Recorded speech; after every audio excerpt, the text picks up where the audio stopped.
The test is in 4-part, Part 1, Part 2, Part 3, and Part 4. Now look at Part 1. Part 1.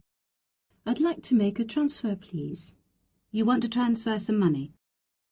First, you have some time to look at questions 1 to 6.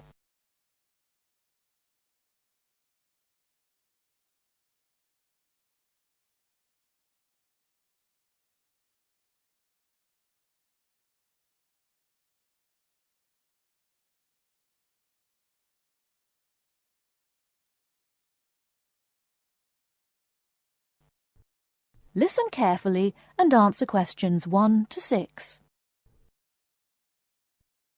Good afternoon. Hello. How can I help you? I'd like to make a transfer, please. You want to transfer some money? That's fine. Let me just bring up some details. Right, here we are. Can you tell me your name, please? It's Alice Deltour. Okay, and your date of birth? 20th of February 1982. Right, and for security, can I have the first letter of your password? It's B. And the 5th letter? That's F. Fine. Now, where do you want to make the transfer to and from? I'd like to send money from my current account abroad. Which country are you sending it to? To China. My boyfriend is on holiday there, and he's run out of money. Oh dear. China, okay. Now, there are several ways to do this. We can do it by credit card, by electronic transfer, by cheque or by banker's draft. I'm not sure. What's the best way? Well, that all depends. The simplest way is by cheque, really. I just write the cheque and send it. Yes, but it can be very slow and take a long time for the money to clear, between 3 to 4 weeks. How soon do you need the money to get there? I'd like it to get there in the next couple of weeks. So really, sending a cheque is going to be too slow. Yes, I think so. Let's look at electronic transfer then. This usually takes between 2 and 5 working days. That's 2 to 5 days. Working or business days. If you send it on Friday, it will get there the following Friday at the latest. I see. That's much better. Yes, but we do charge a fee for this.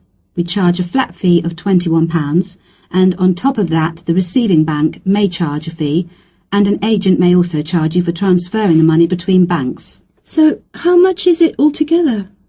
We can't give you an exact amount. You need to check it with the receiving bank and any agents that they use. I see. Also, you can send it in sterling or dollars from here, but there will be an additional fee depending on the exchange rate when you convert it into renminbi. So, there will be another charge too? I'm afraid so. Does it make any difference if I send it in dollars or sterling? It could make a difference according to which currency has the best exchange rate. The other difference is this.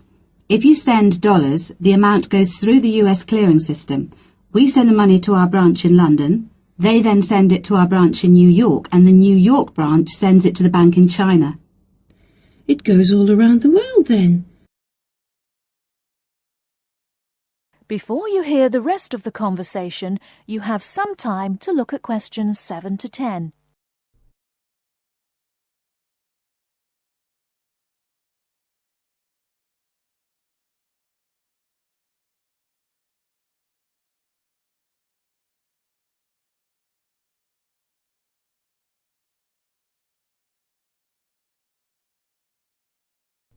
Now listen and answer questions 7 to 10. What about if I send sterling? In that case, we send it to our branch in London. From there it may go directly to China, unless the bank in China has an agent in London, in which case we transfer it to the London agent, and they send the money on to China. So how do I proceed with the transfer? OK, first we'll need some details about the beneficiary from you. The who? The beneficiary. The person receiving the money. OK. What do you need to know? We'll need the full name of the beneficiary and their account number. OK. You need to tell us the name of the bank in China and the address of the branch. We also need the bank's sort code and the SWIFT number. What's a SWIFT number? Basically, it's an interbank code. It helps banks identify each other through a unique code number. OK. And that's spelt? SWIFT, SWIFT. And the final thing we need is the reason for sending the money. You need a reason from me? I just told you my boyfriend's run out of money. Well, we don't need a reason. The receiving government needs to know why the money is entering the country, and we have to be able to tell them. Okay, so from me you need the bank's name, the address of the branch, the sort code and SWIFT number, the beneficiary's name and account number, and a reason for sending the payment. Yes, that's correct. Okay, so I'll check these out and come back to you with them so we can go ahead with the transfer.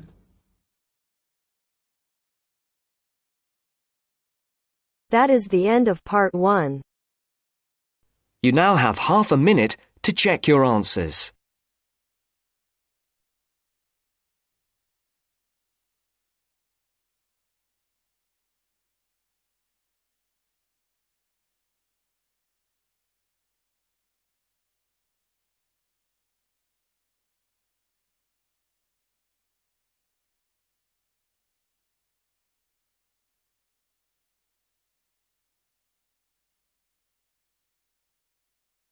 Now turns to part 2.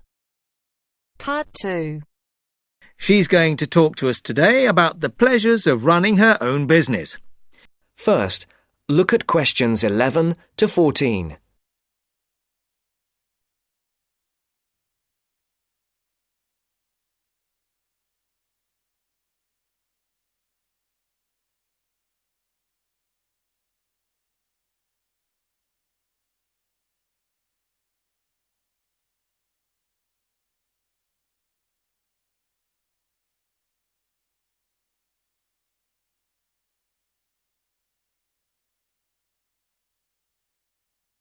Listen carefully.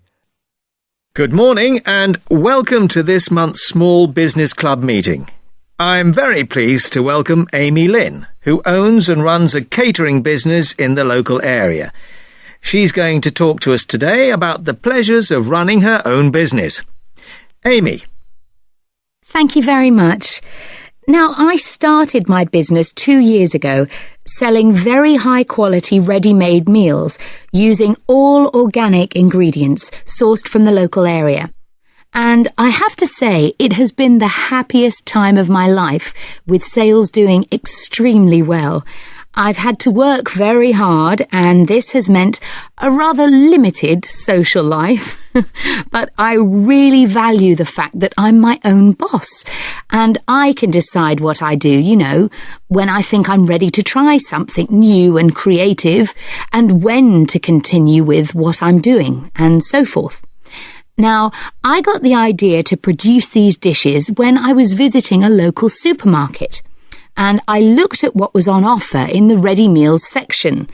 Lots of low-quality, unhealthy packs. And I thought, I could do so much better. I discussed it with friends. Some of them thought it was a great idea, and others thought there wouldn't be a big enough market for such expensive products. But I went ahead with my idea anyway. And, as I say, it's been very successful.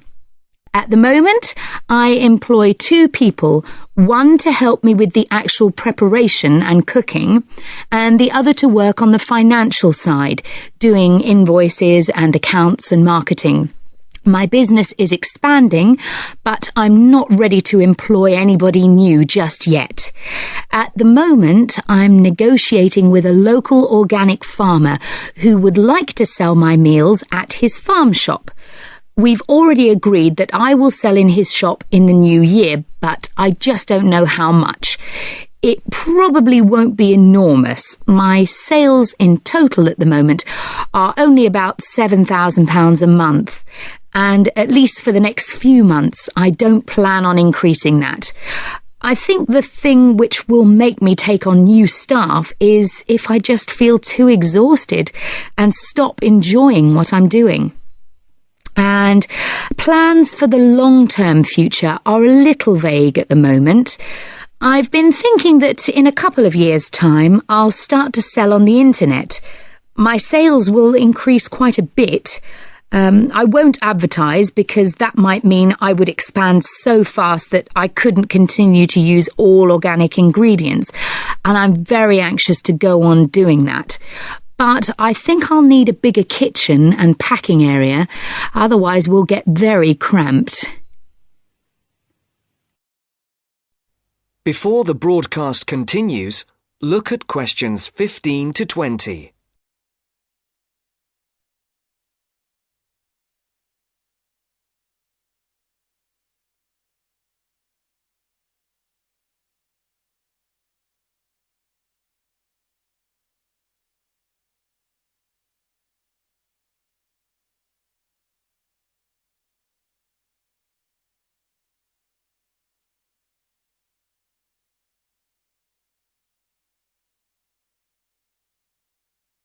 You will now listen to the second part of the talk.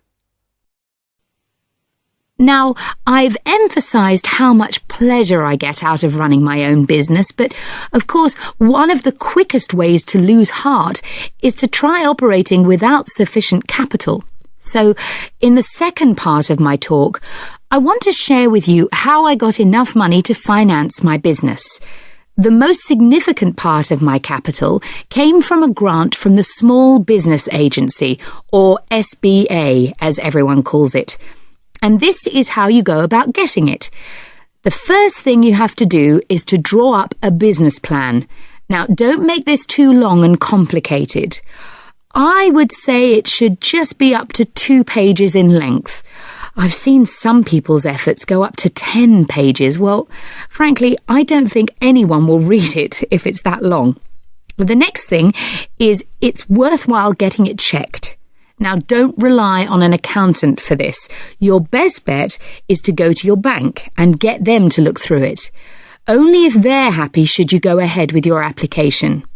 If all is well, then you should finalise your submission. Then your next step is to send it to the SBA. Now, they advise you not to do this by email, but by post. However, they say this situation might change in the near future. So, when the SBA receive your grant application, they'll judge whether your business idea is interesting, that is, likely to benefit from their grant. If they think it's good, they'll invite you to interview. And then the successful candidates can get a maximum of £20,000. I got £18,000, which wasn't quite the top amount, but still enormously useful, as you can imagine. Now, if there are any questions, I'll be happy to answer them. That is the end of part 2. You now have half a minute to check your answers.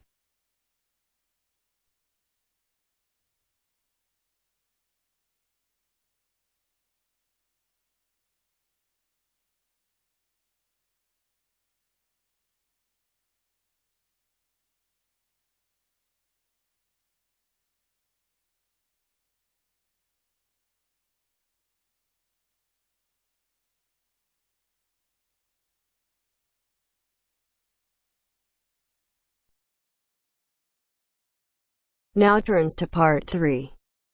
Part 3. You will hear 2 students, Jenna and Marco, discussing a business studies project they have to do.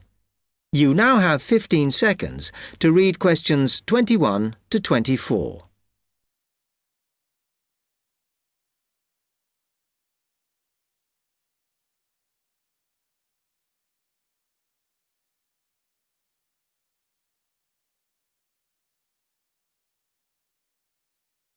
Come on, Marco.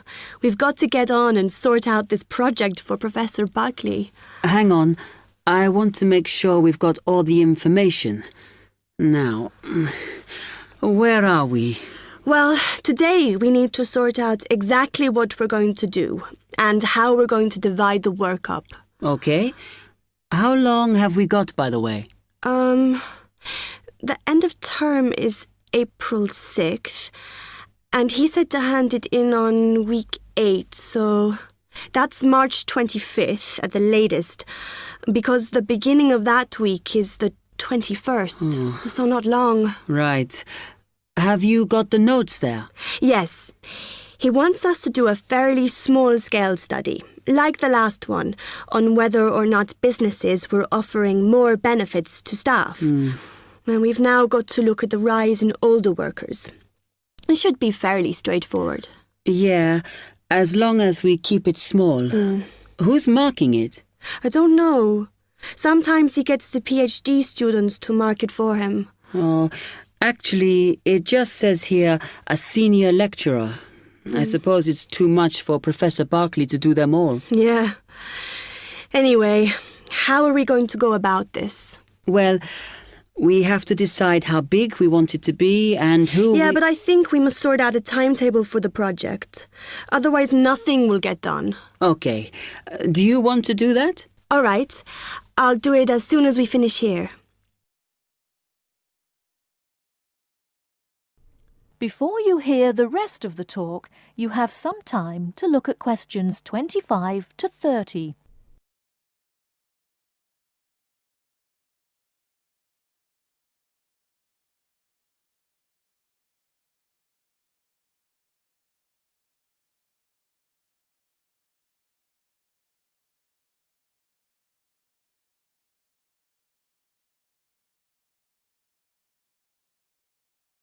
Now listen and answer questions 25 to 30.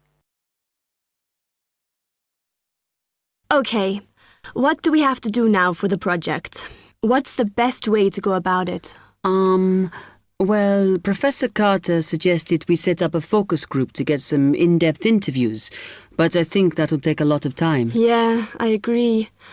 If we did a focus group, we'd have to spend time deciding who to include in it, and it's not necessary to do one anyway. Oh, fine. And if you agree, I think we should get in touch with the businesses on the list Professor Carter gave us and ask them if they're prepared to participate. Sounds good. Then we can go there, give them questionnaires and collect them later. Exactly. Okay. Then, do we need to book one of those study rooms in the library so we can work together to input the data? Perhaps not, as I guess just one of us could just sort it out actually. Yes, that would be easier. A lot of what we're doing is qualitative, so it'll be writing up rather than statistics. No software for that, I'm afraid. And I think it would look better if we had actual shots of some of the staff, because we're citing appearance as a factor in employability, aren't we? Yeah, okay. I'll factor that all in when I sort everything out tonight. I'm glad we decided to work together. I think it's going to work out well. Yes, well, given that we had to work in pairs on this project, I think we were right to choose each other. We complement each other academically, as we're each good at what the other isn't. In fact, we should have tried working together before. Yes. Now, how shall we split the work? I'll do the analysis, shall I? Oh, okay. It's just that it might be faster, because I'm used to doing it. Although your English is better than mine. I need more practice at reading, really. Okay, I'll do the presentation then, if that's okay with you. Yeah, sure. I don't mind speaking in public, but I hate preparing all the notes for them. The thing is, the tutor said one person should do the whole presentation, and he said he expects me to do it because I haven't done one yet. No, that's fine. Now, let's see.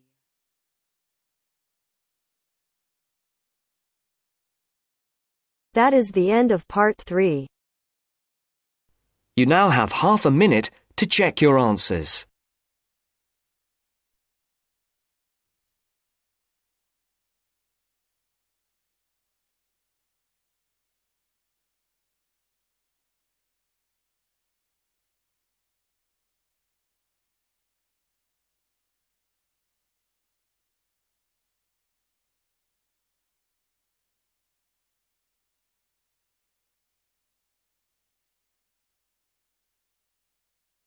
Now turns to part 4.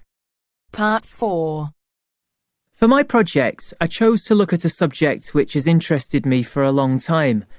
Why is it that some people are much happier than others? More upbeat and optimistic? First, you have some time to look at questions 31 to 40.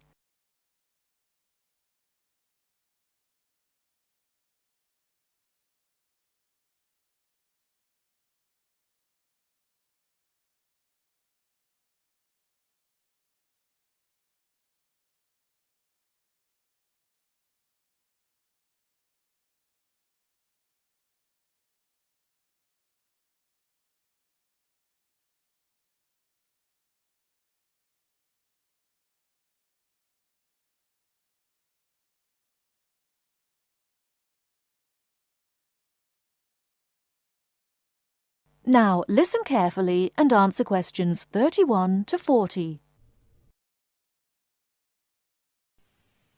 For my project, I chose to look at a subject which has interested me for a long time. Why is it that some people are much happier than others? More upbeat and optimistic? I should say that I regard myself as a very happy person, and so are most of my family, as far as I know. But that wasn't the reason why I chose this project. Some people think that nowadays we're becoming more depressed than we used to be, but I'm not convinced by that. And I came across some interesting research which tries to look at the subject from a positive point of view. It emerged from a movement called the science of well-being. And I decided I wanted to investigate it for my project because it involves several different types of factors. It can be viewed not just from the mental or physical side, but also from the social perspective. Now, in a large-scale study of several thousand people of different ages, researchers found three main characteristics which appeared again and again in people who identified themselves as happy. The most significant factor was that you don't have to be someone who does something brilliant, discovers penicillin or composes a symphony, for example. But happy people do seem to know what their strengths are. This enables them to make the best of themselves and not to dwell on what they're doing badly. Another striking finding was that happy people tend to be very curious, not about family gossip or things like that, but about larger issues, like current events. I remember one person the researchers interviewed had never learned to read, but he was happy because he kept up through TV news. And then, and this surprised me, people don't have to have lots of friends to be happy, but they do have to be able to appreciate what they do have, the good fortune they've had, and how different their lives could have been if they hadn't been so fortunate. Turning now to what the research says should be avoided if people are going to stay happy. The three things that stand out are as follows. First of all, reflection time on your own is good, but not if people use that time regretting mistakes and blaming themselves for everything. Another point is that people shouldn't worry about getting angry sometimes. It's part of what makes us human, and it can be healthy. But they shouldn't always try to find fault with others. This leads to a great deal of negativity. And the final thing which should be avoided if a person is going to be happy is always trying to compete. Of course, it can be fun to try to beat another person in a game, but not if this becomes your only aim. It's much better to enjoy taking part in the game rather than being obsessive about winning it. Now, I've tried to do a lot of reading on the subject of well-being research, and I have to say it does have its critics. It's widely accepted that this positive approach does help us understand what happiness is and why some people are very unhappy. However, this has been dealt with many times before. The critics basically say that it's the old science under a new name, with only very small changes in approach. Well, that might be the case. It may bring us very little closer to finding out exactly how our brains work.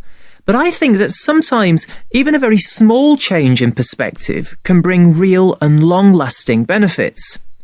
Above all, I feel that well-being research might help us to move away from simply prescribing drugs for depression. It helps us to explore alternative ways of dealing with unhappiness. I'd like to finish my short presentation by mentioning one of the people who was interviewed by the research team. Ada Clark is exactly 100 years old and still going strong, still giving piano recitals in her local town. She regards herself as a very happy person, and that this positive spirit has kept her healthy over her long life. But the reason I'm mentioning her now is because not one of the factors she says makes her happy is on the list I mentioned before. Every human life is unique, and we cannot guarantee what will make each one of us happy. That is the end of part 4. You now have half a minute to check your answers.